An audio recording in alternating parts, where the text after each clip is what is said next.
ராமபிரான் கையில் இருந்த வில்லை அந்த பம்பை நதி தீரத்திலே இருந்த மணற்பரப்பிலே ஊன்றிவிட்டு அப்படி சென்று நீர்நிலையிலே இறங்கி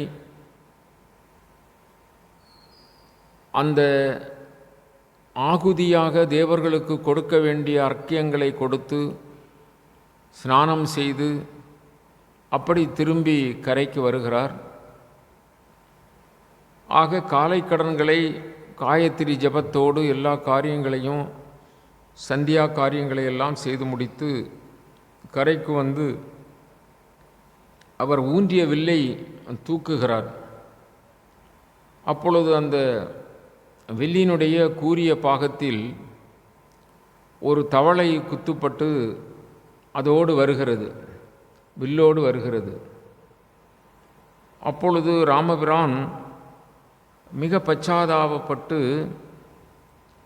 நீ இவ்வளவு நேரமும் இப்படி இந்த வில் ஊன்றிய நேரத்திலிருந்து இவ்வளவு நேரமும் இந்த வலியை தாங்கி கொண்டு கஷ்டப்பட்டு வேதனையுடன் இருந்திருக்கிறாயே, நான் வில்லை ஊன்றியவுடனேயே நீ சப்தமிட்டிருந்தால் நான் உடனே வில்லை எடுத்து உனக்கு அந்த துன்பத்திலிருந்து விடுதலை தந்திருப்பேன் அல்லவா, ஏன் இப்படி செய்துவிட்டாய் அப்படி என்று கேட்கிறார்.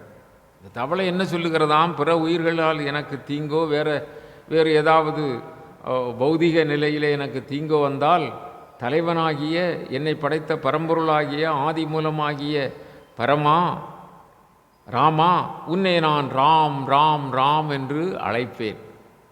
ஆனால் அந்த ராமனே வந்து என்னை எனக்கு இப்படி ஒரு நிலையை கொடுத்தால் நான் யாரை கூப்பிடுவேன்? பாருங்கள், மற்ற உயிர்களோ மற்ற துன்பங்களோ வரும்போது நான் பரம்பொருளாகிய ராமனை அழைப்பேன், ராமனே வந்து அப்படி செய்கின்ற பொழுது நான் யாரை ஆகவே வாளாயிருந்து விட்டேன் அப்படின்னு சொன்னதாம்.